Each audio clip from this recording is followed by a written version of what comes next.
Hello everyone, welcome back to my channel. This is Alex of Coyote Astrology, and this is my video for the Leo new moon coming in on July 28th, 2022, which is a Thursday here in California. However, please do adjust for your current location on the planet as that time and date may change. Before we dive into this new moon spread, I want to invite you guys to a very special live stream event happening this Friday at 7 p.m. Pacific Standard Time. I'm going to be teaming up with one of my favorite astrologers and dear friend, David Palmer, the Leo King. We are going to be focusing on the much anticipated Mars-Uranus North Node conjunction, which is going to be exact the 30th through the 1st. But we're also going to be outlining a lot of the upcoming transits for the rest of 2022. The second half of 2022 definitely looks a lot different than the first. It is pretty much a quantum leap into hyperspeed from here on out. We've got a crazy Mars retrograde square Neptune. We've got a really gnarly eclipse season at the Scorpio-Taurus axis. So we're going to be diving into those exciting topics as well. If you're interested in purchasing tickets to this live stream event, go on over to highvibe.tv and click the Hell to Heaven link on the High Vibe website. And I have the flyer for that event up on the screen right now with the information there. All right, so let's dive into this Leo new moon. Here's our new moon at 5 degrees Leo. Really nice to see some more fire in the chart, and you guys may have felt that switch in the last week or so. I think that it's sort of melding nicely with the acceleration that we're feeling with all this North Node activity. But fire, of course, kind of brings warmth back. It brings in that vitality and that passion. And frankly, I think a lot of us sort of need that right now. It's been a bit of a difficult year. South Node Scorpio does not fuck around, man. And Saturn squaring the nodes doesn't either. So every single person on this planet has been moving through so much metamorphosis, so much change. We're going to be talking a bit more about those nodes in this report. And of course, on a collective level, we're going through a lot as well. I was talking to my dad yesterday, and my dad totally supports what I do, but he doesn't really follow astrology too closely.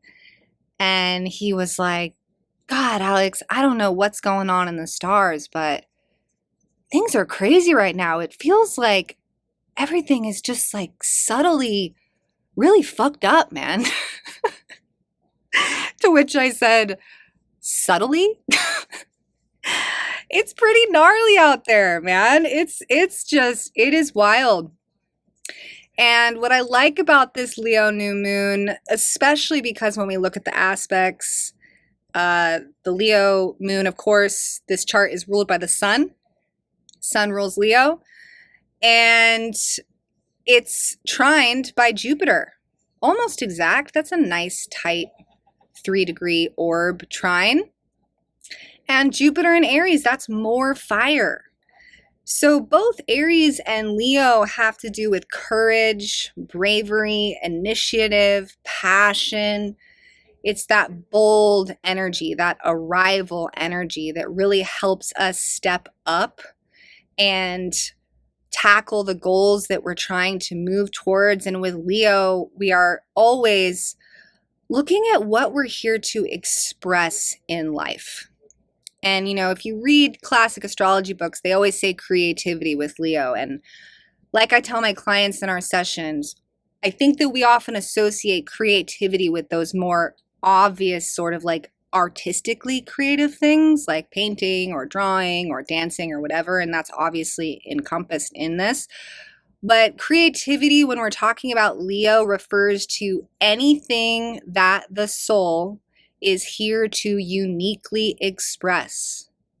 So for me, that's astrology would be my main one. That's my main artistic creative expression There's lots of astrologers, but I'm going to express astrology from my channel in my own unique way. That's my 5th house. That's my Leo. And each person has their own set of talents and their own set of gifts that they're here to bring into the world through the radiance of the sun that shines, that shows the world who we are. So a new moon in the early degrees of Leo suggests a new seed planted in our ability to push past our inhibitions, push past our self-doubt, push past our fears to begin a new lunar cycle where we can express ourselves in a new powerful way. And Jupiter is helping bring in a bit of courage. And I think that courage is really a theme here, especially when we see that Mercury also in Leo at 18 degrees is an exact, well, not exact, actually, it's definitely not exact, but it's pretty damn close with Saturn at 23 degrees Aquarius. So this is a little bit challenging because Mercury in Leo is all about, like we were talking about, bravery, leadership, being able to speak our truth, being able to express from a courageous place. And Saturn can dim that a little bit or can have us feel afraid to fully put ourselves out there in some way. It can have us doubting our abilities or doubting our craft or feeling shy, feeling like we're not being seen. So there's an element around this about pushing past resistance. And also, and I was talking about this on an Instagram live, that, you know, when Leo season comes around, there's always this huge surge of memes on the internet. And I think that they're hilarious, don't get me wrong, but it's this humorous take on Leo where it's like, oh, it's Leo season, it's time to be obnoxious, it's time to take up space, it's time to, you know, be the center of attention. And like, yes, this is a humorous stance on Leo because we all know that Leo can have that element to it. But honestly, that's not really the highest frequency of Leo at all. That's actually kind of the lower spectrum of Leo, and it does come from this need to be seen. And this brings up this spectrum, if you will, of Leo energy, where there's one side of the spectrum, the lower side, where we're expressing ourselves out of a need for some kind of external validation. And then there's the higher side of that spectrum where we're expressing because we are opening that pure channel to our expression and we're simply channeling who we are, not to be seen, not for validation, but because that's what our soul is here to do. That's how our soul is here to shine. So there can be a little bit of that in the field as well. You know, and as I was talking about on my live, like doing the work that we need to do to clear our channel so that we can be expressing from the highest frequency of Leo, which is, you know, here to be of service in our own unique way, here to connect with our heart, to connect with the divine, and then radiate that beauty and that expression outward, which is, of course, very inspiring. And when Leo does that, that's when Leo gets that recognition that it wants, that celebrity, that adoration, you know, the acknowledgement for who they are. So, new cycle where we're encouraged to dive into a new level of our expression. And then we have this other huge energy going on that we've been talking about for a long time, but we're finally here, you guys. I can't even believe it. The Mars-Uranus North Node conjunction, which is what David and I are going to be talking about extensively. But this is powerful because Uranus is about innovation. And in fact, in previous cycles, when Uranus has been at the North Node, we've seen huge quantum leaps in innovation in the world. The Hubble telescope was invented during a Uranus North Node conjunction. The first credit card was issued. The World Wide Web was launched during a Uranus North Node conjunction. So there may be an element particularly around finances because of that Taurus aspect, where we might see some innovation or shifting happening, probably of the technological kind regarding finances. But on a personal level, this is really where we're being asked to become an inventor, almost like a little like scientist or mad genius around a new area of our life. We're being asked to radically level up in those Taurus themes of self-love and self-preservation and self-reliability, and of course detach from the South Node Scorpio energies, whatever that may be for you. You want to look at where that South Node is sweeping through your chart, what house, and that's going to help you know what themes you might be clearing. But as we've been talking about a lot on this channel, South Node Scorpio energies have to do with those toxic shadow energies such as addiction or codependency or jealousy. But you know, I can use those words to describe it, and a lot of that has been in the field this year, but Scorpio is not obvious. Scorpio is like deep core wound shadow.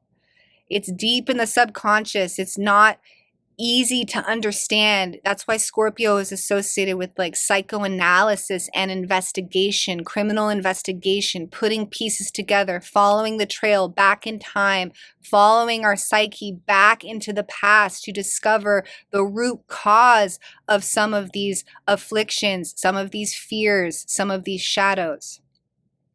So this is deep, deep shadow work. And now that we have Uranus and Mars coming up to that North Node, there's an acceleration and potentially epiphany around what we need to do to get away from those aspects or heal them so that we can step up more into these North Node energies, the Taurus energies. For some people, especially because of that Taurus, this could be finding new ways to become more financially abundant or financially stable. But Taurus is really just about quality of life in general, quality habits on a day-to-day basis, treating our body right, treating ourselves right, coming back home to what it means to love ourselves. I mean, self-love is easy to say. It's another whole practice to understand how to practically apply that on a day-to-day basis. What does it even mean to love myself? In Scorpio energies, we are often discovering ourselves through merging with a partner. Scorpio is about sexuality and tantra and the merging of souls. In the land of Taurus, we are learning that on our own, separate from others. So this year has a lot to do with detaching from, I use the word codependent a lot, and that's a very deep topic with a lot of meaning behind it, but it's really about learning a new sense of survival that is based in autonomy and finding that power and that strength within ourselves, regardless of our partnerships, our friendships, whatever. And as I said, really learning how to love ourselves and treat ourselves with quality and respect in an entirely new way. And with Uranus and Mars coming across that North Node for the last part of this month and into August, there's going to be an acceleration and an awakening of exactly what that means for each person. It is a very powerful time. I'm speaking mostly to the positive nature of this, but the truth is that Uranus is also, of course, associated with some turbulent times, especially when it's in opposition to Scorpio energies, because Uranus is sort of like blasting that South Node Scorpio. So I'm not trying to fearmonger here, but it's not really a time to be reckless out there, guys. Uranus-Mars conjunctions are associated with accidents, sudden explosive events. Not a good time to be experimenting with unhealthy substances. Not a good time to be reckless on the road. Not a good time to be in situations where you feel that kind of chaos energy. And I said this on my Instagram as well. If you know someone out there who's struggling with their mental health, might be a good time to check in. I hate to say it, but with these kind of aspects, I do expect that some souls will be exiting this plane during this. I mean, that's a very karmic doorway, the North Node and the South Node. And I'll remind you when it comes up, but I say this as well about our eclipse season this fall. It's a gnarly one. And when those gates are open and activated, we're dealing with, we're not quite in this dimension, and this is where souls can exit if it's their karmic time to do so. So, you know, this brings in the topic of determinism and fate, and I don't know how much control we have over that, but I do feel like it's my responsibility to urge a little bit of caution during this time, because that's what I do for myself. You know, if I am going out in the city that day, I live in LA, I live up in the mountains, but if I am going down into the city during Uranus Mars aspects, I'm extra careful. You know, I'm going slow, I'm looking where I'm going, but overall, I really like this new moon. Make sure you know where it is in your chart to find out where this new seed around your expression and your creativity is showing up. And I'm inviting some of you, if you have been encountering resistance or a blockage around some form of your expression, this might be a really beautiful new moon to push past that and meet your edge and set some intentions to move forward despite that resistance, or actually use that day to do something expressive to meet those energies in a powerful way. Anyways, thank you guys so much for tuning in. If you've enjoyed this video, please do give it a like here on YouTube. The algorithm has been messing with me for a while, and it does help. I am taking names for a waitlist for readings. If you're interested in that, you can reach out to me. I'm putting my Instagram and my website up there on the screen. My website is coyotestarastrology.com, and you can reach out to me through my email there if you're interested in getting on my waitlist. All right, everyone, thank you so much for tuning in. I hope that some of you will be tuning into the live stream event on Friday the 29th. It's going to be awesome. And either way, have a beautiful Leo new moon, and I will see you in the next video. Bye for now.